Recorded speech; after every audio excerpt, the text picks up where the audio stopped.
Olá, seja muito bem-vindo. Vamos juntos ficar por dentro das principais notícias nesta edição. Moradores do Rio Grande do Sul registraram em algumas cidades chuva preta.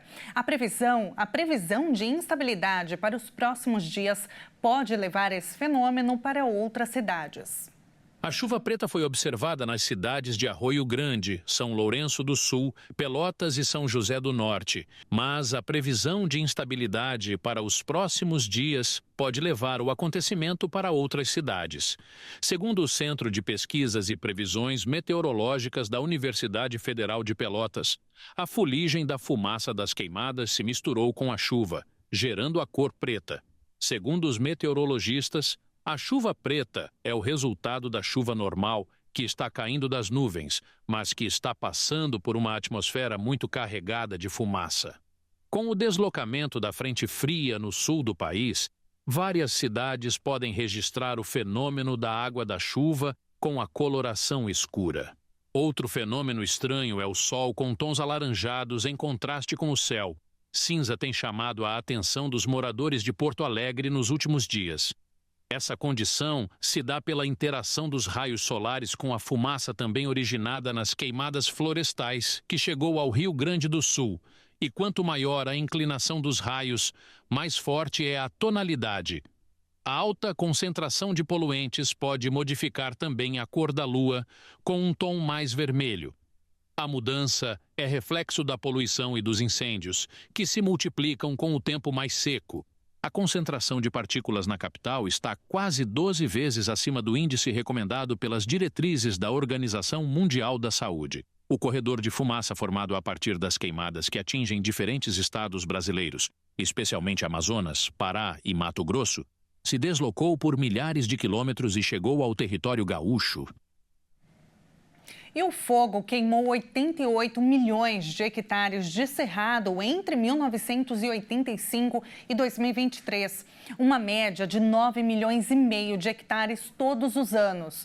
Os dados foram divulgados pelo Instituto de Pesquisa Ambiental da Amazônia. A área queimada equivale a 43% de toda a extensão do bioma e supera o território de países como Chile e Turquia. Em média, o bioma perdeu 9 milhões e meio de hectares por ano para as chamas, superando os índices da Amazônia, que queimou mais 7 milhões de hectares anualmente. No mesmo período, foram desmatados 38 milhões de hectares, uma redução de 27% na vegetação original do bioma, que hoje tem quase metade de sua área alterada por atividades humanas.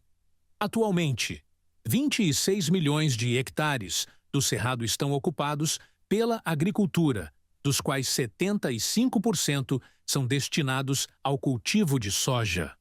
O bioma responde por quase metade da área cultivada, com o grão no Brasil, totalizando 19 milhões de hectares, segundo dados da coleção 9, divulgados pela rede MapBiomas, onde o Instituto de Pesquisa Ambiental da Amazônia coordena o mapeamento do cerrado.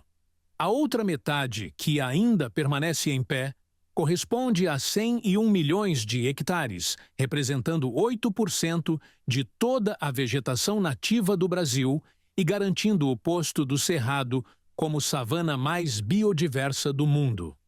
Desse remanescente, 48% está nos estados da região Mato Piba, Maranhão, Tocantins, Piauí e Bahia, que viu sua área de agricultura aumentar 24 vezes desde 1985. A região também concentra 41% do desmatamento registrado no bioma, nos últimos 39 anos.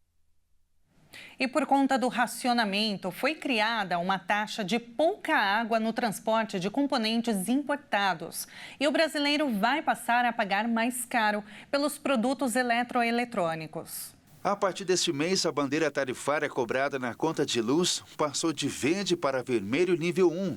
É um acréscimo de R$ 4,46 a cada 100 kWh, conforme a Agência Nacional de Energia Elétrica, ENEL. E os brasileiros, além de estar gastando mais com a eletricidade, provavelmente também vão desembolsar mais para comprar eletroeletrônicos produzidos na Zona Franca de Manaus, Amazonas, onde é fabricado TV, aparelho de ar-condicionado, forno de micro-ondas e bens de informática, entre outros. Com baixo nível dos rios da região amazônica, os custos de transporte de componentes importados também aumentaram. Desde julho, os fabricantes da Zona Franca estão pagando a taxa de pouca água às operadoras internacionais de navegação. A taxa é da ordem de $5.000 por contêiner, o equivalente a mais de R$28.000 pela cotação dessa terça-feira.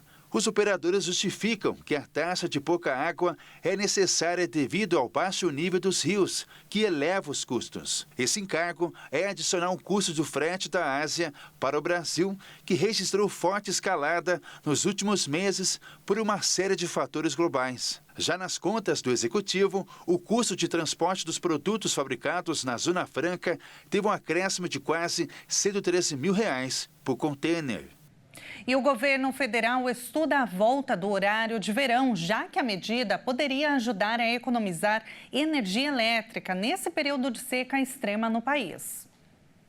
A possibilidade de retorno do horário de verão está sendo discutida no Ministério de Minas e Energia. Segundo o ministro Alexandre Silveira, a adoção do novo horário está em fase de avaliação por conta da seca no país. A ideia é usar esse instrumento como forma de tentar evitar um racionamento de energia, que é uma possibilidade em razão da seca extrema que atinge o país. O horário de verão é uma das alternativas do governo, que também já ampliou autorizações para o funcionamento de usinas termoelétricas a gás. A seca também já causou o aumento da bandeira da conta de luz. O retorno do horário de verão chegou a ser especulado também durante a forte seca do ano passado, mas na época foi descartada, já que técnicos do Ministério de Minas e Energia avaliaram que o nível dos reservatórios hídricos brasileiros estavam altos, mesmo diante da seca, e por isso a medida não seria necessária. Neste ano, integrantes do governo também afirmam, sob reserva, que a situação dos reservatórios ainda não é tão grave quanto em crises históricas, como a de 2021. Neste ano, o Brasil enfrenta a pior seca de sua história desde que se há registro pelo Centro Nacional de Monitoramento e Alertas de Desastres Naturais. Na Amazônia, os rios Madeira e Negro já atingiram alguns dos níveis mais baixos da história, e comunidades já sofrem com isolamento e obstáculos no abastecimento. E esta edição fica por aqui. Mais notícias você acompanha ao longo da nossa programação. Muito obrigada pela sua companhia e até a próxima.